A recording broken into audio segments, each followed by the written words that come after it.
estava pegando carona de Leaf, na Alemanha, até Paris.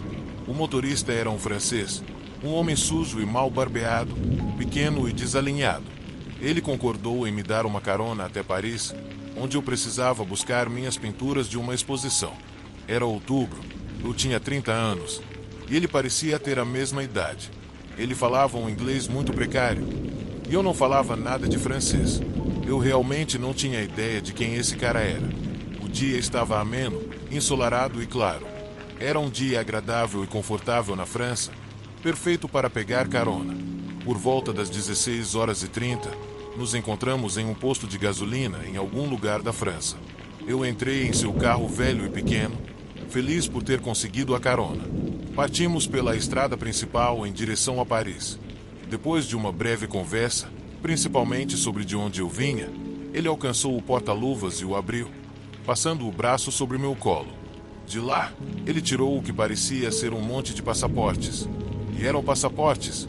Ele me entregou os 4. O primeiro era de uma garota bonita que, segundo ele, tinha sido sua namorada e morrera ao cair da garupa de sua motocicleta. O segundo passaporte pertencia a outra namorada, que havia morrido em um acidente de carro. O terceiro, ele disse, pertencia a uma namorada que havia morrido de um tumor no cérebro. E o quarto, de uma namorada que havia caído de um cavalo. Eu sou um homem muito azarado, ele disse. E eu concordei. Ele realmente parecia azarado. O desconforto começou aí e só aumentou à medida que os quilômetros passavam. Ele estava em posse dos passaportes de 4 jovens mulheres. Logo depois de me mostrar os passaportes, ele mencionou que queria pegar um atalho até Paris. Não parecia uma pergunta. Excelente, pensei. Me tire daqui o mais rápido possível. Eu imaginei que passaríamos por vilarejos franceses charmosos em estradas secundárias, odiados por casas e fazendas. Mas não. Em vez disso, ele virou para uma estrada de terra improvável, saindo da rodovia principal. Ah não, pensei, isso não é bom. Mas permaneci calado. Porque permanecemos em silêncio nessas situações é um mistério. Talvez devido à nossa educação tola. No início, a estrada seguia por um campo aberto, e passamos pelas típicas colinas verdes da França até chegarmos a uma densa floresta à frente. A estrada foi ficando cada vez mais estreita. Conforme entrávamos na floresta, tudo ficou instantaneamente mais escuro. O interior da floresta era assustador. Parecia o lugar perfeito para esconder algo. Mesmo assim, eu ainda achava a floresta bonita e, ao mesmo tempo, terrível. Foi nesse momento que o motorista francês gritou em um inglês quebrado. Eu não quero mais falar inglês. Isso definitivamente não foi um pedido, e então o silêncio caiu. Um silêncio desconfortável na floresta escurecendo cada vez mais. Eu comecei a sentir um leve fluxo de adrenalina no corpo, enquanto meu instinto de luta ou fuga começava a se aquecer. A comunicação havia oficialmente terminado. Apenas silêncio. Eu refleti sobre isso, sabendo que logo eu teria perguntas, à medida que íamos nos aprofundando na mata cada vez mais densa. Mas eu sabia que não faria nenhuma pergunta. Nada. Agora, eram 17 horas, e o sol estava se pondo rapidamente. A floresta estava ficando mais escura. O motorista parecia tenso, e eu percebia que ele estava imerso em pensamentos profundos. Notei que seus lábios se moviam quase imperceptivelmente, de uma maneira rígida, semelhante a uma cobra. Eu mesmo havia movido minha mão para a maçaneta da porta do carro, um movimento que certamente não passou despercebido. O carro começou a desacelerar. Ele não disse uma palavra. Vou morrer agora. Pensei, será que ele tem uma arma? Todas essas perguntas corriam pela minha mente. Minha vida parecia surreal. Esse definitivamente não era o meu plano. Talvez eu pudesse me comunicar de alguma forma secreta com o meu sequestrador. Talvez eu emitisse algum tipo de feromônio masculino perceptível apenas por homens em confronto. Eu tinha meus próprios problemas com raiva, e não iria cair sem lutar. Eu sabia disso. Não haveria súplicas ou pedidos de misericórdia de minha parte. Também tinha minha própria reserva secreta de loucura. Naquela época, eu era grande e forte, endurecido pelas minhas viagens, e não há substituto para o olhar de quem não tem nada a perder. Foi exatamente isso que eu dei a ele. Algo muito primitivo aconteceu entre nós naquele momento. Acho que em questão de segundos, fizemos uma espécie de cálculo interno, uma espécie de avaliação se um poderia superar, parar ou matar o outro, e todas as considerações periféricas disso, incluindo sangue, força e, claro, a possibilidade de morrer. Não acho que esses cálculos sejam os mesmos quando a vítima é pequena, assustada, implorando e fraca. Nesse caso, acredito que se torne apenas uma questão de sede de sangue, poder, pânico, arranhões e desespero. Às 17h12, o carro estava se movendo muito, muito devagar. Eu entrei em um lugar muito estranho e novo dentro de mim. Eu havia sido transformado, sem muito preparo, em um potencial assassino. Talvez meu motorista pudesse ler minha mente, meu corpo, ou captar minha intenção. Ou talvez ele visse minha mão na maçaneta da porta suja do carro. Esse era o momento da verdade. E então, de repente, começamos a acelerar. Graças a Deus, saímos daquela floresta. É estranho como essas memórias voltaram à tona enquanto escrevo isso. Algumas coisas não tenho certeza se aconteceram. Ele disse que teve que acertar uma das namoradas com uma pá porque ela o atacou e não ficava quieta. Ele realmente explicou os 2 mochilas no banco de trás. Será que eu não ouvi de propósito? Mais tarde, imaginei aquelas palavras. Vi mais passaportes no porta-luvas além dos 4 que ele tirou. Porque eu não disse para ele parar o carro depois de ver os passaportes. A estrada começou a se alargar, e nós saímos da floresta sombria para o sol poente, em tons de vermelho escuro e laranja no céu. Eu conseguia ouvir e ver a rodovia agora. Vi pequenas casas do outro lado da estrada. Eu não tinha ideia de onde estava. O francês me perguntou se eu queria passar a noite na casa dele. Poderíamos jantar juntos. Um rápido filme de seu porão de tortura imundo passou pela minha mente. Eu educadamente disse não. A primeira palavra que pronunciei desde que ele ordenou que não falássemos mais em inglês. Eu sinceramente acho que, se eu tivesse quebrado aquela ordem e falado algo na floresta, minha história poderia ter tido um desfecho diferente. Tudo se resumiu ao silêncio. Eu sei ficar em silêncio. Às vezes, precisamos ficar em silêncio para contemplar o próximo movimento. Talvez uma das garotas dos passaportes não tenha conseguido segurar sua natureza e começou a falar ou implorar com medo.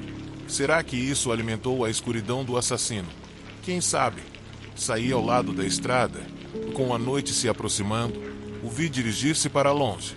Nunca fui à polícia porque não falava francês, e achei que talvez minha imaginação estivesse apenas sendo muito ativa. Gritei algo para o céu noturno, apenas me perguntando o que diabos havia acabado de acontecer. Agora estava completamente escuro. Eu estava exausto depois daquela pequena aventura e logo adormeci ao lado da estrada.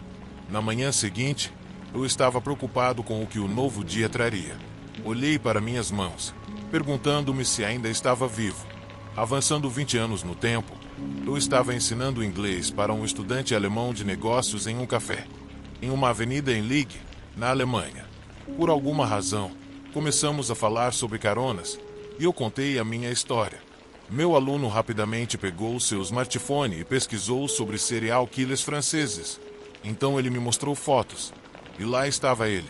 Eu vi a foto do serial killer Patrice Alegre. Era ele, todos aqueles anos atrás. Eu e ele, naquela estranha carona. Eu nunca esqueci seu rosto. Naquela época, em 1990, havia um assassino em série sendo reportado, que deixava corpos de mulheres nas estradas e rodovias da França. Ele estava no auge de seu hobby de matar naquela época. Eu tinha ouvido falar de um assassino à solta. Minha namorada francesa me disse para tomar cuidado ao pegar carona. Muitas vezes, me pergunto se as mulheres assassinadas ou outros homens podem ter sido enterrados naquelas florestas pelas quais passamos lentamente. Agora, desejo ter ido à polícia. Desde então, tentei. Ele está preso, e eles não estão interessados. Talvez eu pudesse ter ajudado a evitar mais assassinatos naquela época. Isso pesa muito na minha consciência desde então. Sinto uma luz sombria dentro de mim. Talvez as almas daquelas garotas tenham escapado comigo, desesperadas para sair daquela floresta.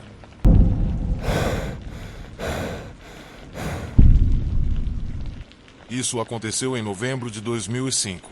Todos os anos, meu trabalho me concedia 10 dias de férias. Como eu ainda não havia usado nenhum deles neste ano, decidi tirar uma semana de folga para visitar diferentes estados dos Estados Unidos. Para me locomover, eu realmente pretendia fazer hitchhiking, algo que já havia feito várias vezes no passado. Apesar de toda a má reputação que essa prática recebe atualmente, eu realmente gosto de fazer isso. Conheci muitas pessoas através do hitchhiking que ainda considero amigos até hoje. Enfim, era por volta das 14h30 quando eu estava caminhando pela estrada, fazendo o típico sinal de joinha que os hitchhikers costumam usar. Já fazia um tempo desde minha última carona. Admito, eu estava ficando um pouco desesperado. Eventualmente, uma caminhonete vermelha parou ao meu lado. Dentro, havia 2 homens. Aparentemente, eles estavam na faixa dos 40 anos. Um deles me perguntou para onde eu estava indo, ao que eu respondi. Eles se olharam por um segundo. Em seguida, sinalizaram para eu entrar. Pareciam normais o suficiente, então joguei minha mochila na parte de trás. Entrei e fechei a porta. Mas, rapidamente percebi que todo o piso do veículo estava coberto de diferentes tipos de balas. Antes que eu pudesse repensar minha decisão, já estávamos a 60 km/h na estrada. Tentei iniciar uma conversa para aliviar a tensão, e isso funcionou até certo ponto. No entanto, de alguma forma, o assunto caiu sobre um dos homens, que havia acabado de sair da prisão por agressão agravada. Um tempo depois, começaram a me perguntar quanto dinheiro eu tinha. Nesse momento, comecei a perceber que poderia estar em sério perigo. Eu estava hitchhiking há alguns dias, e não me parecia bem. Então tentei fingir que era um sem-teto e que não tinha dinheiro nenhum. Essa resposta foi recebida com um silêncio completo nos próximos 30 minutos. Não foi dita uma única palavra, embora várias vezes eu pudesse ver o motorista me observando pelo retrovisor. Eu realmente tentei ignorar isso, algo que me arrependo até hoje. Avançando 20 minutos, para meu horror, o motorista saiu da estrada principal e começou a descer um caminho de terra deserto. Eu me levantei imediatamente e disse: "Oh, cara, para onde estamos indo?" Depois de 15 segundos de silêncio enquanto o carro ainda dirigia, peguei minha mochila, destranquei a porta e saltei do carro. Assim que olhei para cima, vi a caminhonete vermelha frear bruscamente, logo seguida pelas luzes de ré se acendendo. Não consigo explicar quão rápido eu me levantei e corri para um campo de milho próximo. Corri por 5 minutos e juro que podia ouvir tiros atrás de mim. Eles estavam claramente distantes, mas mesmo assim, corri por mais 5 minutos até chegar ao sinal da rodovia principal. Então, liguei para a polícia, expliquei a situação e minha localização atual. E esperei no campo de milho até que um oficial chegasse. Fui então levado para a delegacia de polícia mais próxima, onde registrei um boletim de ocorrência. No entanto, em termos de descrições, eu não tinha muito a oferecer, além de 2 homens dentro de uma caminhonete vermelha. Não consegui pegar o número da placa e nem mesmo vi os rostos completos dos caras ou me lembrei deles. Sem dúvida, a situação foi a coisa mais assustadora que já experimentei. Eu não sei completamente o que aqueles caras tinham planejado, mas realmente acredito que poderia ter perdido a vida naquele dia. Enquanto ainda faço hitchhiking ocasionalmente, agora sou muito mais cauteloso em relação aos carros em que entro.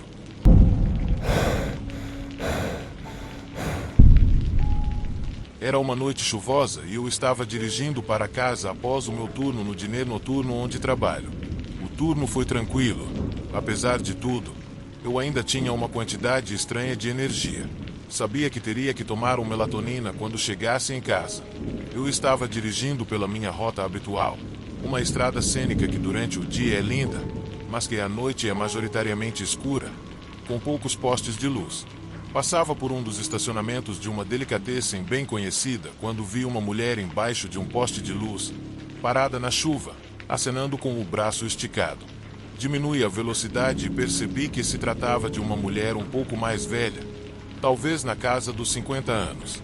Ela parecia alta, talvez 1,80 metros ou 1,83 metros, mas muito magra.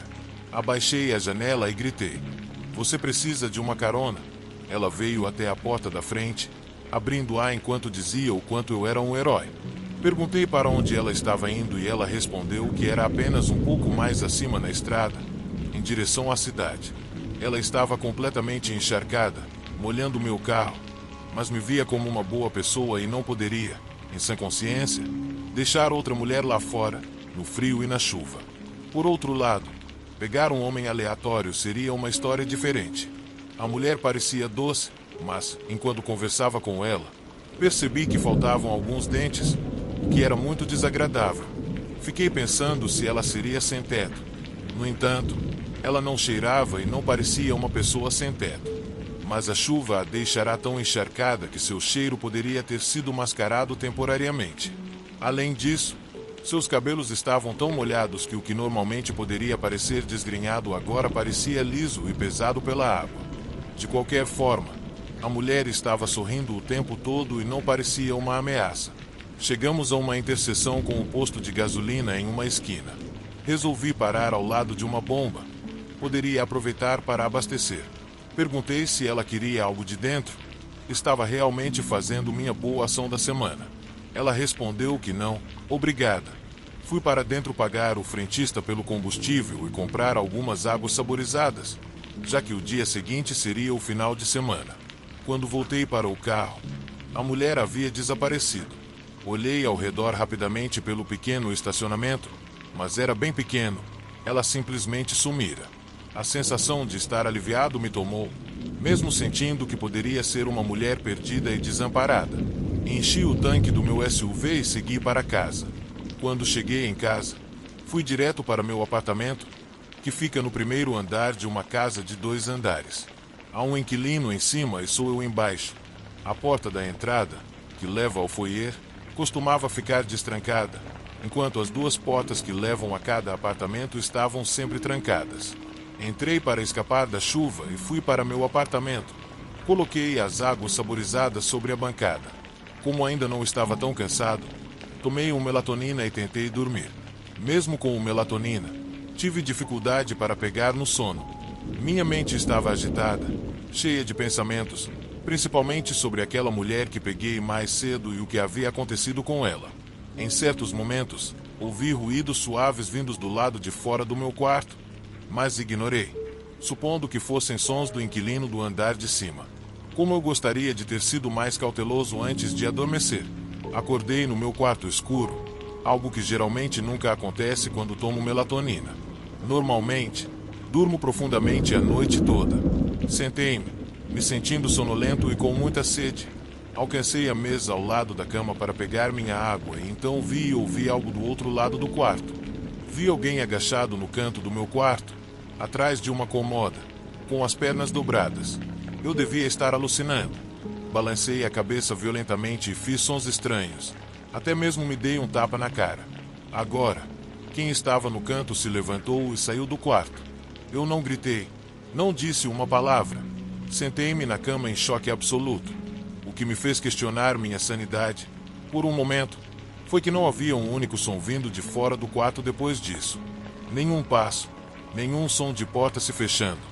Peguei meu celular e liguei para meu pai. Ele atendeu, confuso, perguntando por que eu estava ligando tão tarde. Eu contei a ele o que havia visto, e ele disse: Carter, você provavelmente teve um terror noturno.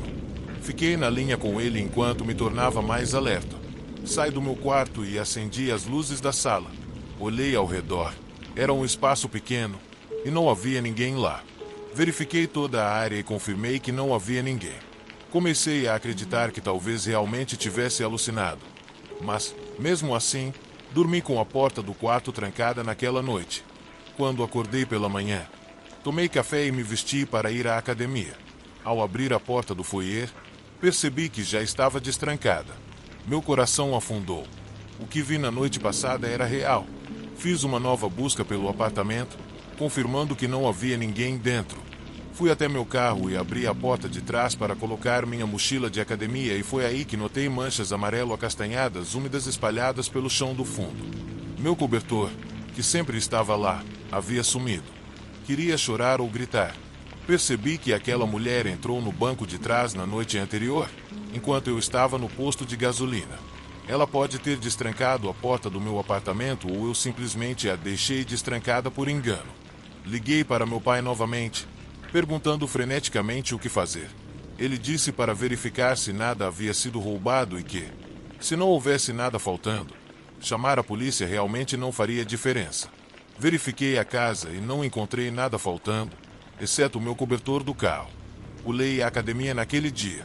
Na verdade, fiquei trancado no meu apartamento por um tempo depois disso. Estava genuinamente perturbado. Não queria mais viver ali. Então, após aquele mês, encontrei um novo lugar para morar.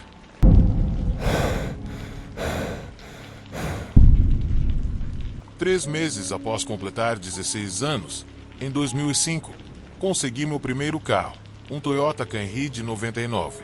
Em uma noite quente de sábado, meu amigo Alex me convidou para uma das grandes festas de um de seus amigos.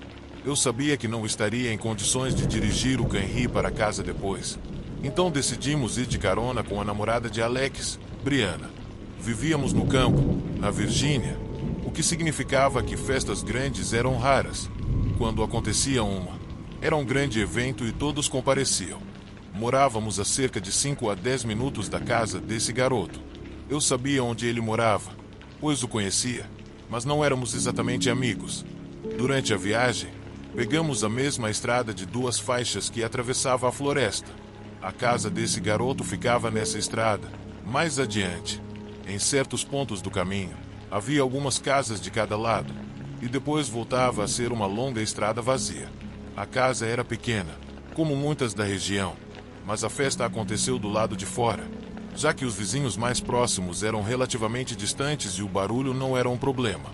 Vou pular a maior parte da festa até o momento em que Brianna, que deveria ser nossa motorista designada, teve que sair rapidamente por causa de uma emergência familiar.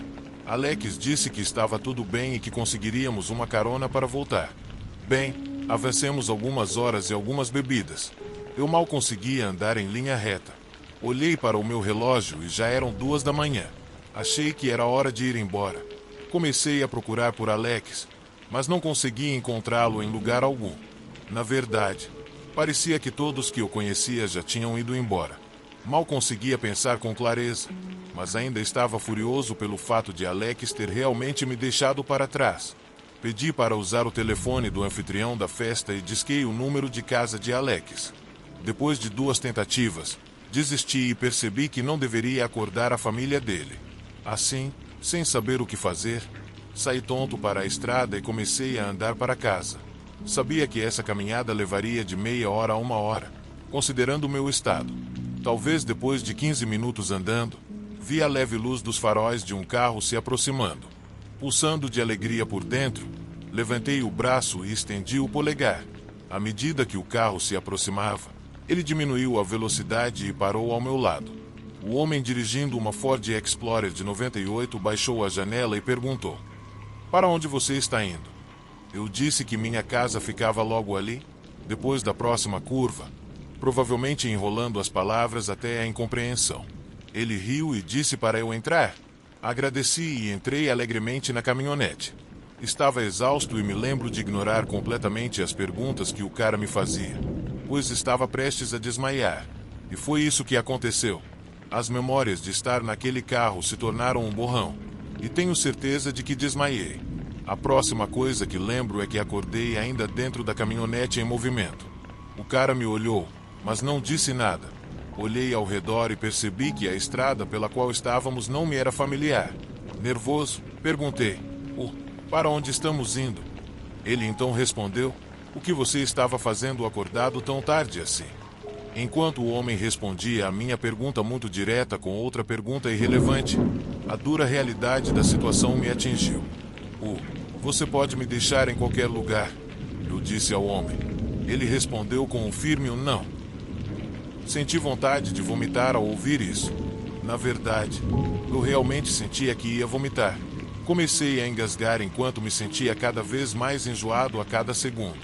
O homem desviou o olhar da estrada para me olhar, e foi então que pensei na distração perfeita. Virei-me na direção dele enquanto continuava a engasgar. Ele começou a se afastar e a desacelerar o carro. Felizmente, eu tinha bebido o quanto bebi, porque finalmente consegui vomitar e fiz questão de fazer isso em cima do colo do homem. O homem gritou de frustração e parou o carro. Foi então que eu decidi correr pela minha vida para a floresta e me esconder atrás de alguns arbustos. O homem me seguiu para a floresta com uma lanterna. Em 2 ocasiões separadas, ele iluminou diretamente sobre mim sem me notar. Eventualmente, ouvi seus passos se afastando ainda mais na floresta, passando por mim. Foi então que corri de volta para a caminhonete dele, mas, infelizmente, ele foi esperto o suficiente para trancar as portas. Por um milagre, vi outro carro se aproximando ao longe e saí correndo para o meio da rua, acenando os braços como um lunático. O carro tentou me evitar, mas eu não deixei. Eles foram forçados a parar, e eu gritei para que me ajudassem antes que o homem voltasse. Assim que contei que tinha sido sequestrado pelo homem que dirigia a Ford Explorer, o motorista concordou em me dar uma carona. Não para a delegacia de polícia ou algo assim, mas para minha casa. Cheguei em segurança, onde não consegui agradecer o motorista o suficiente. Acordei imediatamente meus pais e contei o que aconteceu. Meu pai queria saber se eu tinha anotado a placa do carro. E foi então que me senti como se quisesse me dar um soco na cara. Eu falei em conseguir a informação mais simples do cara, que me permitiria realmente fazer um relatório apropriado sobre ele. Tudo o que eu sabia era que ele dirigia uma Ford Explorer azul desbotada de 99. Fiz questão de dar uma boa bronca em Alex. Desde então, sempre mantive uma mágoa contra ele só por me abandonar em uma festa sem me avisar. Não o vejo há 4 anos agora, e na verdade, esta foi a primeira vez que pensei nesse incidente por quase 1 ano. Com o passar do tempo, até as piores memórias podem começar a se apagar, mas depois de escrever isso para compartilhar com a internet, está novamente fresco em minha mente.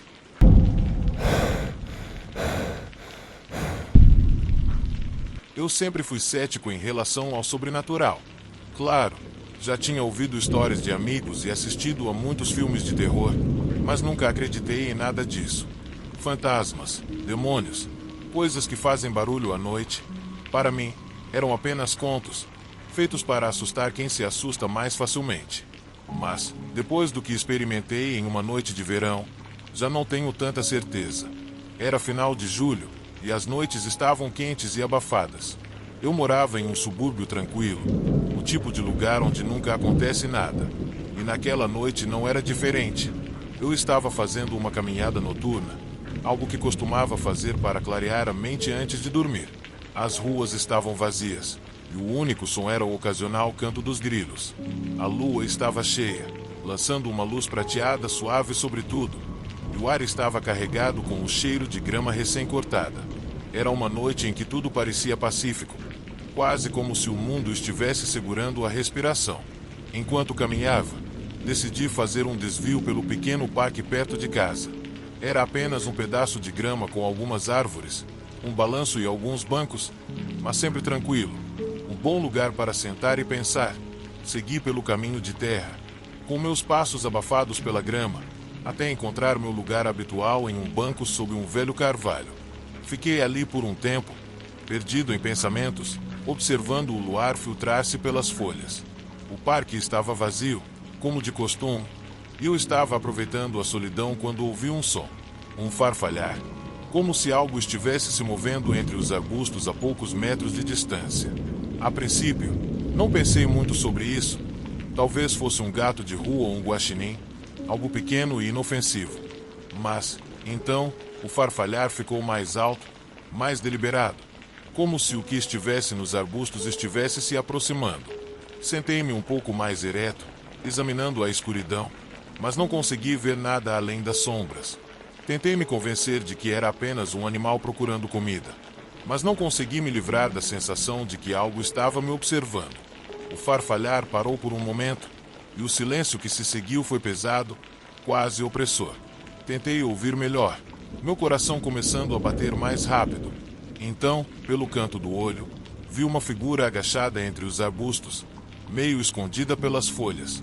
Estava escuro demais para discernir detalhes, mas consegui ver o contorno de algo curvado, algo que não parecia completamente humano. Um jorro de medo percorreu meu corpo, mas tentei manter a calma. Talvez fosse apenas um truque da luz, uma sombra lançada pela lua ou minha mente pregando peças. Respirei fundo e decidi ignorar. Se eu não reconhecesse aquilo, não seria real. Levantei-me para ir embora, mas a figura se moveu. Ela se mexeu ligeiramente, como se estivesse ajustando sua posição, e foi então que ouvi o som de uma respiração pesada, ofegante, vindo de onde a figura estava escondida. O pânico tomou conta de mim, e rapidamente me virei, tentando me convencer de que estava apenas imaginando coisas. Caminhei apressadamente para fora do parque, meus passos acelerando a cada segundo, minha mente agitada por medo e confusão. Continuei dizendo a mim mesmo que não era nada, que estava apenas cansado e que não tinha visto coisa alguma. Quando finalmente cheguei em casa, quase tinha convencido a mim mesmo de que tudo não passava de imaginação. Tranquei a porta atrás de mim e segui minha rotina habitual. Escovei os dentes, lavei o rosto e vesti o pijama. Estava tentando esquecer o estranho encontro e ir para a cama. Mas, enquanto me deitava no escuro, olhando para o teto, não conseguia me livrar da sensação de que algo não estava certo. O quarto estava quieto demais, parado demais, e cada pequeno ruído, como o farfalhar das cortinas ao vento, parecia amplificado, como se a casa estivesse segurando a respiração. Tentei adormecer, mas minha mente continuava voltando à figura no parque, o jeito como se movia, o som da sua respiração. Quanto mais eu pensava, mais desconfortável me sentia. E se aquilo tivesse me seguido até em casa? E se estivesse lá fora, agora mesmo, me observando das sombras? Sacudi a cabeça, tentando afastar o pensamento. Era ridículo. Eu não tinha visto nada, e mesmo que tivesse, era apenas um animal. Não havia razão para ter medo. Mas, apesar de meus esforços para me tranquilizar, não consegui me livrar da sensação de que algo estava errado. Não sei quanto tempo fiquei ali, me virando na cama, até que finalmente o cansaço venceu e eu adormeci. Foi então que o verdadeiro pesadelo começou. Acordei no meio da noite, meu corpo imóvel, incapaz de me mexer. Estava deitado de costas, olhando para o teto, mas, por mais que tentasse, não conseguia levantar os braços ou virar a cabeça. Era como se eu estivesse paralisado, preso no meu próprio corpo. O pânico tomou conta de mim e tentei gritar, mas nenhum som saía. Só conseguia ficar ali, meu coração disparado no peito, a respiração curta e ofegante. Eu já havia experimentado paralisia do sono antes, mas nunca assim, nunca com uma sensação tão avassaladora de medo. E então eu vi, no pé da minha cama, de pé na escuridão, estava a mesma figura que eu tinha visto no parque. Agora, ela estava mais alta, encurvada de forma grotesca e deformada. Sua pele era pálida e doentia, como algo morto há muito tempo. E seus olhos, aqueles olhos eram poços negros, vazios e sem alma. A figura não se movia, não fazia som, mas eu podia sentir sua presença. Uma energia fria e maligna enchia o quarto. Era a mesma respiração pesada e ofegante que eu tinha ouvido antes, como o som de algo lutando para se manter vivo. Queria gritar, correr, fazer qualquer coisa para escapar, mas eu não conseguia me mexer. Estava preso, impotente, enquanto a figura se aproximava, seu olhar fixo no meu. O quarto ficou mais frio, o ar pesado com o cheiro de podridão. Eu sabia, no fundo do meu ser, que aquilo, seja lá o que fosse, não tinha boas intenções. Finalmente, com todas as forças que restavam, consegui me mover. Saí da paralisia com um solavanco violento, meu corpo se lançando para a frente enquanto eu ofegava por ar. A figura tinha sumido. O quarto estava vazio, e eu estava sozinho, encharcado de suor e tremendo de medo. Nunca mais voltei àquele parque, e nunca mais fiz uma caminhada noturna. Mesmo agora, consigo ver a figura em minha mente, ainda ouvir o som de sua respiração e a forma como sussurrou meu nome. Daniel. O som do meu nome saindo da boca daquela coisa me provocou um terror como nunca havia sentido antes. Era como se ela estivesse me reivindicando, me marcando como seu. Pude sentir sua respiração no meu rosto, fria e pútrida, e sabia que, se ela me tocasse, se ao menos encostasse um dedo em mim, eu estaria perdido. O mundo lá fora parecia tão distante, inatingível. Eu estava completamente sozinho, preso na escuridão com aquela coisa, aquele demônio que, de alguma forma, me seguiu até em casa. O relógio no criado mudo marcava os segundos, cada um deles se arrastando como uma eternidade, enquanto a figura se inclinava ainda mais para perto. Eu não suportava mais. Com cada gota de força que ainda restava, forcei meu corpo a se mover.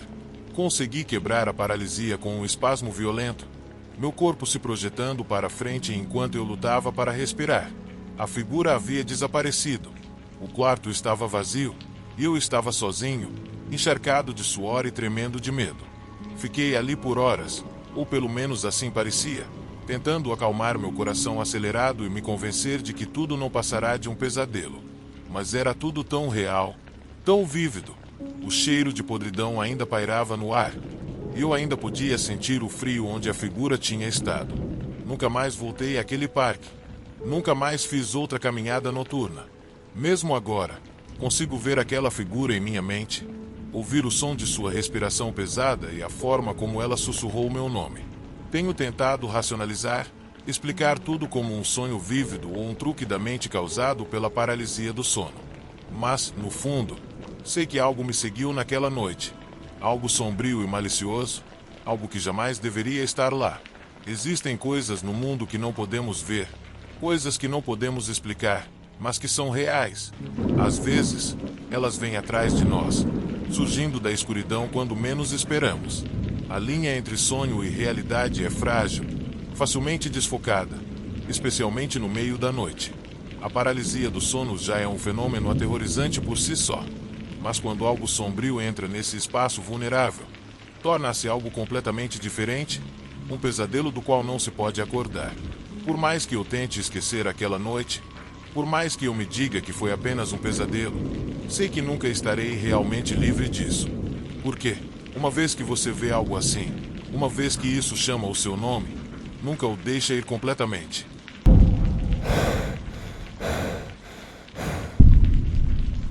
Viver sozinho é algo que eu realmente gosto. A liberdade de fazer o que quero, quando quero, e o conforto de ter um espaço que é inteiramente seu. Mas isso também pode ser uma faca de dois gumes, especialmente quando a noite se aproxima e os cantos escuros da sua casa parecem esconder mais do que apenas sombras. Eu havia vivido na minha pequena casa de campo por cerca de 6 meses quando aconteceu. Era um lugar modesto, cercado por campos verdes que se estendiam até onde os olhos podiam ver, com apenas alguns agrupamentos esparsos de árvores quebrando a linha do horizonte. Eu adorava a solidão, a maneira como a casa se destacava contra a vasta paisagem. Parecia um retiro, um lugar onde eu poderia realmente ser eu mesmo. Os dias eram tranquilos, preenchidos com as rotinas simples da vida rural. Cozinhar, cuidar do jardim, ler à beira da lareira. As noites, no entanto, eram outra história. O vento aumentava, sussurrando pelos campos, e a escuridão fora das janelas se tornava espessa e impenetrável. Foi em uma dessas noites, particularmente fria e ventosa, que o primeiro sinal de problema apareceu. Eu estava na cozinha, preparando uma xícara de chá antes de dormir, quando percebi algo. A janela sobre a pia dava para o quintal, onde ficava o jardim. Eu costumava olhar para a vista enquanto seguia minha rotina noturna, mas naquela noite, algo estava diferente. Enquanto despejava a água quente na minha xícara, olhei para cima e congelei. Lá na janela, havia um rosto. A princípio, pensei que fosse apenas um reflexo. Pisquei, esfreguei os olhos e olhei novamente, mas o rosto ainda estava lá, me encarando. Era pálido, impassível, com olhos que pareciam grandes demais para sua cabeça e uma boca que era uma linha reta. Um calafrio percorreu minha espinha, mas eu me disse que não era nada. Talvez fosse uma sombra ou alguma mancha no vidro que simplesmente parecia um rosto. Me inclinei mais perto, espreitando pela janela, mas o rosto permanecia imóvel e sem piscar. Meu coração começou a acelerar e eu dei um passo para trás, minha mente correndo para encontrar uma explicação racional. Mas quanto mais eu olhava, mais certo eu ficava de que não era uma ilusão. Havia alguém, ou algo, lá fora me observando. Rapidamente desliguei a luz da cozinha, mergulhando o cômodo na escuridão. Talvez se eu não pudesse vê-lo, ele não pudesse me ver. Fiquei lá no escuro, minha respiração ofegante, esperando que o rosto desaparecesse. Mas quando ousei olhar novamente, ele ainda estava lá, seus olhos fixos nos meus. O pânico se instalou. Peguei meu telefone e disquei para meu vizinho John, que morava a 1 milha de distância. Ele era a única pessoa nas proximidades que poderia ajudar.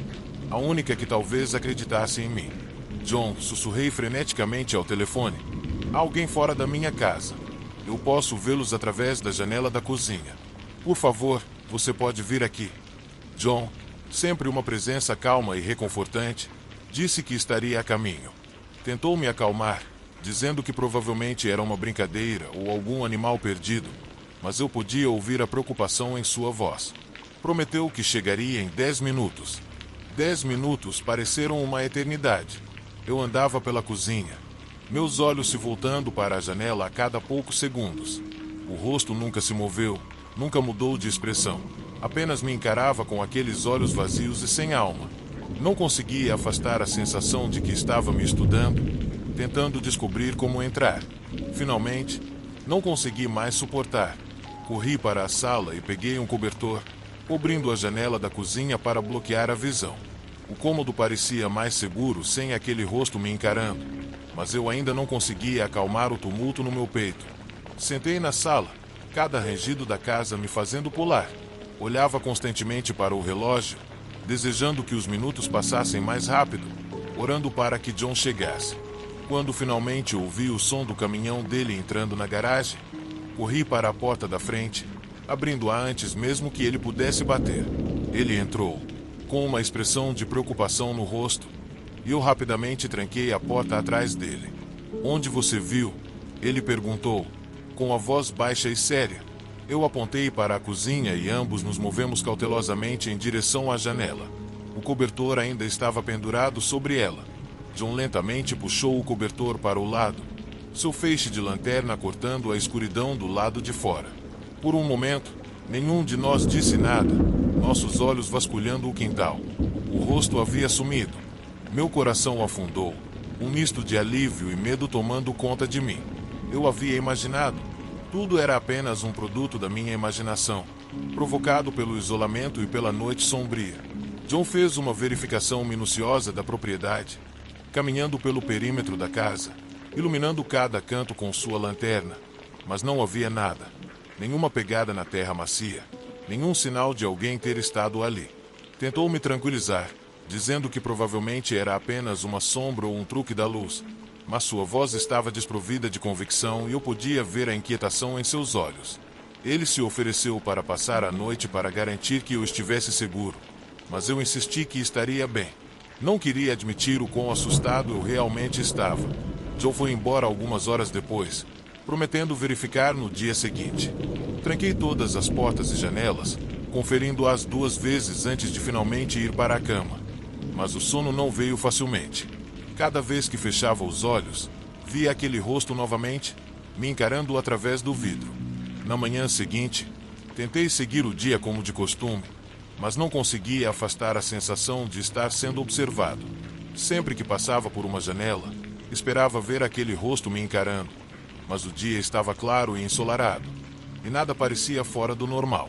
Comecei a me convencer de que talvez John estivesse certo. Talvez fosse apenas um truque da luz. Mas naquela noite, enquanto me preparava para dormir, aconteceu novamente. Eu estava escovando os dentes no banheiro, com a janela acima da pia entreaberta para deixar entrar um pouco de ar fresco. Quando me inclinei para cuspir a pasta de dentes, vi um vislumbre de algo no espelho, algo pálido e imóvel pairando logo fora da janela. Me virei rapidamente, meu coração pulando na garganta, mas não havia nada lá, apenas a escuridão além do vidro. Mas eu sabia que tinha visto algo. Sabia que estava de volta. Fechei a janela rapidamente, puxando as cortinas com as mãos trêmulas. A casa parecia grande demais, vazia demais. Eu estava extremamente ciente de quão isolado eu estava. O vizinho mais próximo estava a 1 milha de distância, e os campos ao redor da minha casa se estendiam por milhas. Se algo estivesse lá fora, se quisesse entrar, quem poderia impedi-lo? Não consegui dormir naquela noite. Fiquei na sala, com as luzes acesas, segurando um cobertor ao redor dos ombros enquanto ouvia os sons da noite. Olhava constantemente para as janelas, meio esperando que aquele rosto aparecesse novamente, mas não apareceu. Pelo menos, não naquela noite. Nos dias seguintes, tentei continuar como de costume, mas o medo permanecia. Não conseguia afastar a sensação de estar sendo observado, de que o rosto retornaria.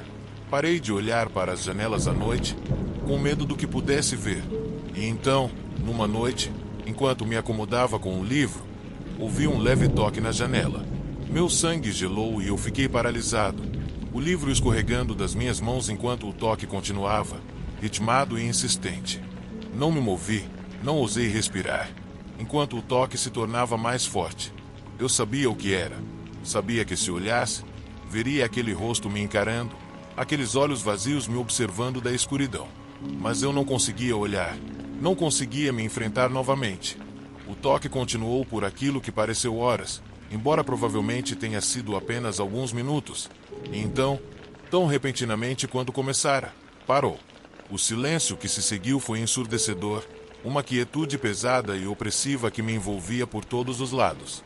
Na manhã seguinte, liguei para John e contei tudo. Ele ouviu, com a voz calma, mas séria, e prometeu vir à noite para vigiar. Ele não disse, mas eu pude perceber que ele também estava preocupado. Quando ele chegou, nos sentamos na sala, com as cortinas fechadas, e aguardamos. As horas passaram em intenso silêncio, nenhum de nós dizendo muito, ambos ouvindo o menor dos sons. Mas a noite estava tranquila. O toque não retornou. Quando o amanhecer chegou, estávamos exaustos, mas aliviados. Acho que acabou, disse John, mas havia dúvida em sua voz, uma dúvida que espelhava a minha. O rosto na janela nunca mais apareceu, mas a memória dele ficou comigo. A casa não se sente mais como antes e eu já considerei me mudar mais de uma vez, mas algo me mantém aqui. Uma teimosia ou talvez uma necessidade de enfrentar o que quer que tenha me visitado naquela noite. Ainda não sei o que era ou por que escolheu me observar. Não sei se era uma pessoa, um fantasma ou algo completamente diferente, mas sei que nunca esquecerei aquele rosto e a sensação de impotência, terror e solidão absoluta que me causou. Algumas noites, ainda acordo no meio da noite, esperando ouvir aquele toque, ver aqueles olhos me observando através do vidro. E embora não tenha acontecido novamente, o medo persiste, um lembrete de que, às vezes, a coisa mais assustadora de todas é saber que você não está sozinho no escuro.